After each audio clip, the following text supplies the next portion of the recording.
Adilah pada kami tak bodoh, meski memang kami tak pandai. Tapi kami berjanji akan tetap mengkritik sesuai isi hati. Hei penguasa, ini kami rakyat jelata. Engkau ada untuk siapa? Hei penguasa, ini kami rakyat jelata. Mau sampaikan semua keluh kesah. Bekerjalah dengan hati, pakai empati. Jangan banyak intrik, apalagi bikin taktik. Bijaklah dalam membuat peraturan. Jangan sampai bikin aturan yang berat sebelah.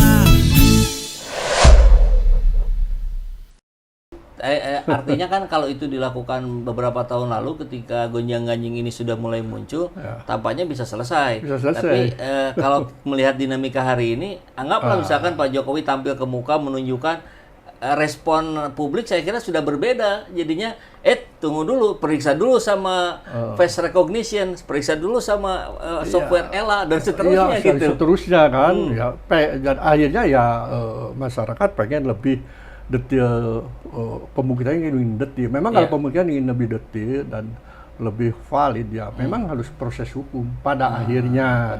Ya walaupun itu pernah kan diungkapkan Pak Jokowi, ya kan di mana di Solo bahwa dia ketika didatangi tim TPUA, ya saya nggak mau ngasih ini.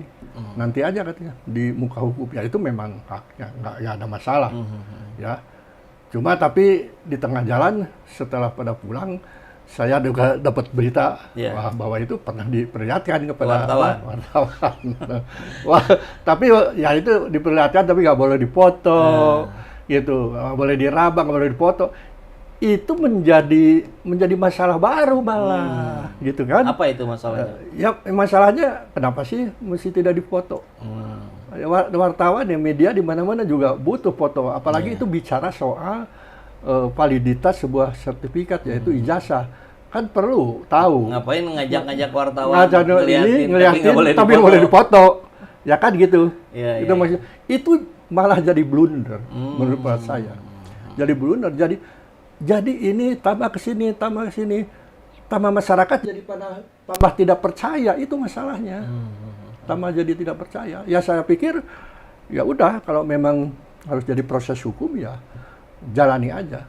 Ya cuma begini kan, ya memang pasal yang diterapkan itu perkiraan saya 160. Kalau pasal 60 jadi ya penghasutan. Nah, itu dianggapnya ada sebagian yang bisa menganggap begini. Penghasutan itu pasal yang berdiri sendiri. Ya kan, menghasut orang untuk melakukan sesuatu, mengajak orang untuk, mungkin itu berangkat dari ajakan ketika ada layar, ada juga podcast untuk bisa datang geruduk Gajah Mada, geruduk ke rumah Pak Jokowi, ya kan. Tapi kan ya itu namanya itu boleh saja dirumuskan menjadi menghasut ya. Ya tapi kan nggak bisa berdiri sendiri penghasutan ini. Nggak bisa berdiri sendiri. Untuk apa? Ya, itu untuk apa? Menserianya itu harus jelas. Ada niatnya apa? Kalau kehilapannya dalam konteks apa? Ini harus jelas. Ini bagaimanapun juga larinya tetap kepada konteks geruduk itu adalah ijazah. Nah, persoalannya sekarang dari penasihat hukum Pak Jokowi memang ya pernah mengatakan pada ketika itu proses di perdata ya digugat. Ya kalau penggugat itu ya yang menggugat itu harus membuktikan, itu biasa ya. Dalam hukum acara ya sudah biasa begitu. Silakan penggugat duluan buktikan mana gitu ya. Ini sekarang yang melaporkan.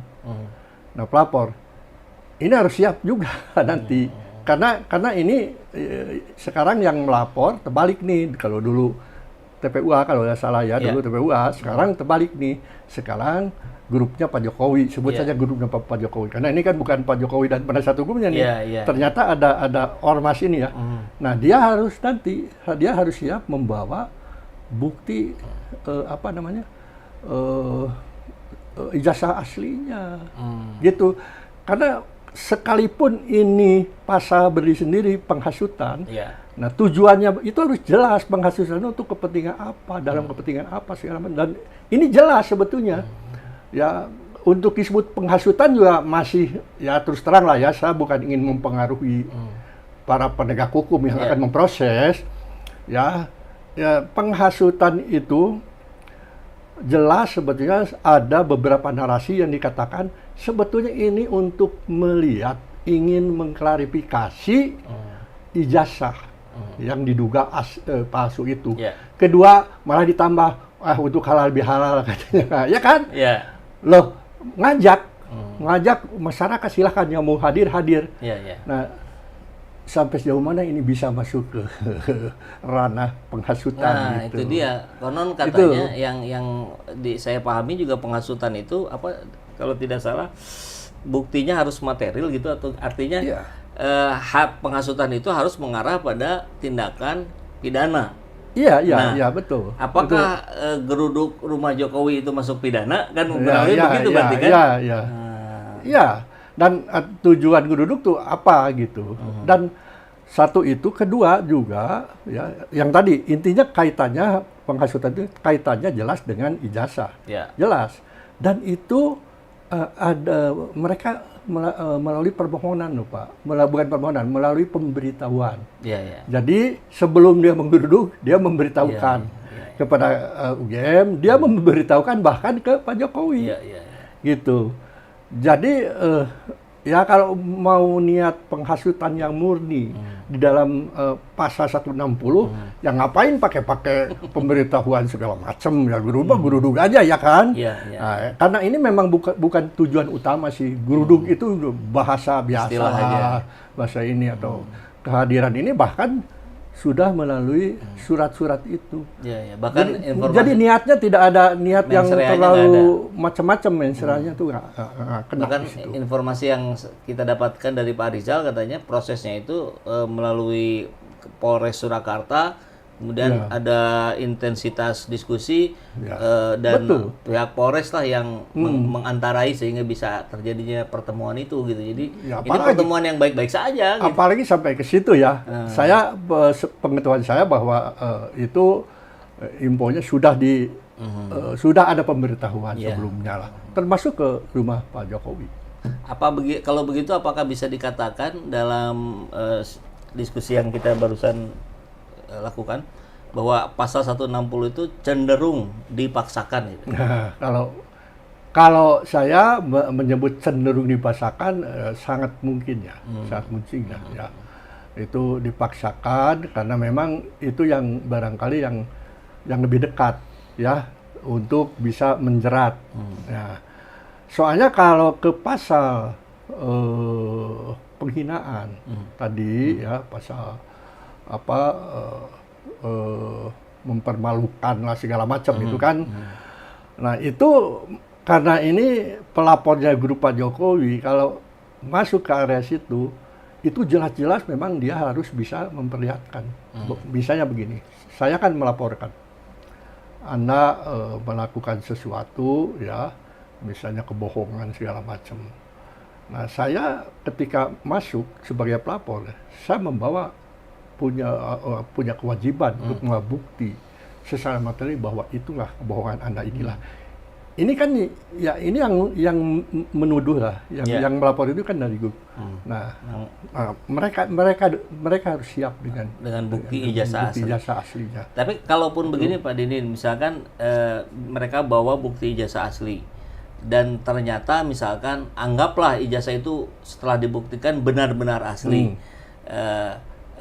Apakah itu menjadi bisa masuk pasal itu? Karena kan logikanya misalkan, nah kenapa baru dilihatin sekarang? Kan dimintanya dari tahun-tahun lalu. Gaduh, keterlambatan membuktikan itulah yang membuat gaduh gitu. Logika begitu masuk nggak Pak? Bisa aja ya masuk. Ya artinya kalau memang itu terbukti memang, karena dalam konteks apa istilahnya tadi disebut fitnah atau segala gitu ya. Nah itu Kalau memang terbukti tidak, ya biasanya si yang dirugikan memang tidak banyak yang tidak melalui proses hukum pidana, tapi lebih kepada kebanyakan denda akhirnya kalau tidak terbukti kan. Itu bisa. Artinya dia bisa melakukan gugatan balik kalau perdata, ya misalnya digugat perbuatan melawan hukum, melakukan bla bla bla bla bla bla, akhirnya itu persoalan fitnah segala macam dan tidak terbukti, dia tuh sebetulnya bisa memasuki gugatan penyertaan ya di situ untuk melakukan ganti kerugian. Itu biasanya sering banyak dilakukan seperti itu biasanya begitu.